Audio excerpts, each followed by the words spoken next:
Bonjour à tous, moi c'est Ben Boy Evolution. Aujourd'hui je m'attaque à faire un résumé de ce qui m'a marqué dans le bouquin d'Alice Miller, C'est pour ton bien. Il s'agit des grandes lignes. Donc voilà, si vous voulez en savoir plus sur ce qu'est la pédagogie noire, c'est après l'intro.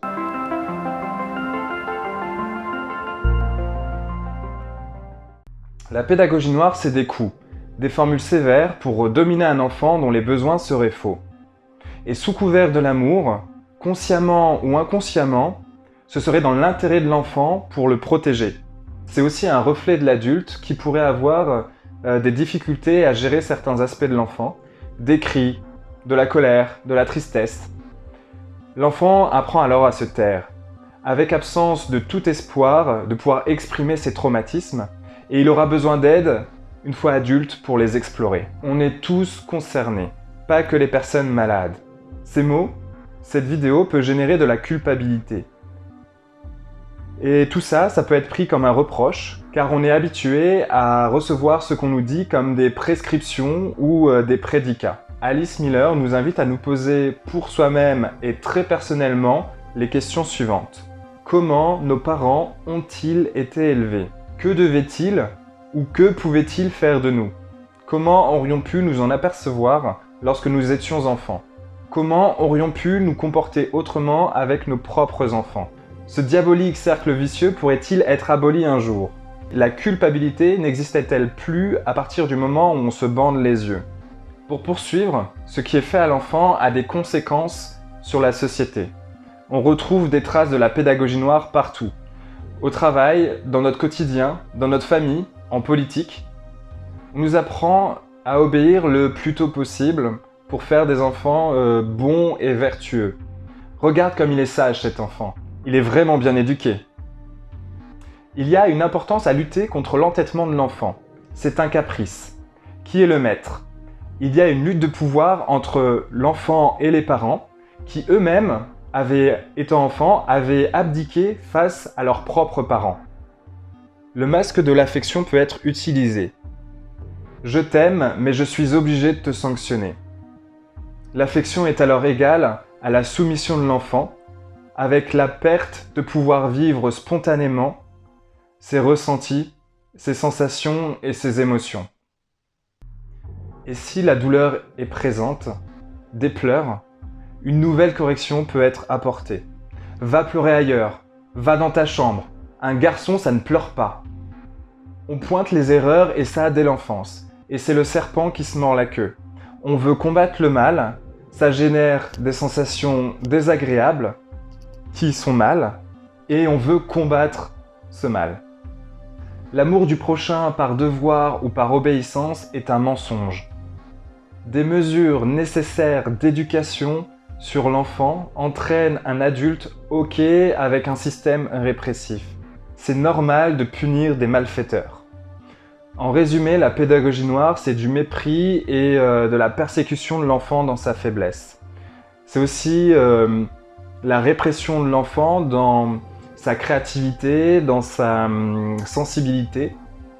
C'est aussi des sanctions qui peuvent avoir des degrés et des intensités variables.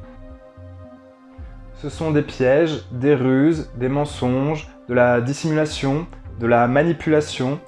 Ça peut être de l'intimidation, de la privation, de l'isolement, de la méfiance, de l'humiliation, du mépris, de la moquerie, de la honte, de la violence jusqu'à la torture. Les principes de la pédagogie noire sont les suivants. Les adultes sont les maîtres et non les serviteurs de l'enfant qui est encore dépendant. Ils tranchent entre le bien et le mal comme des dieux.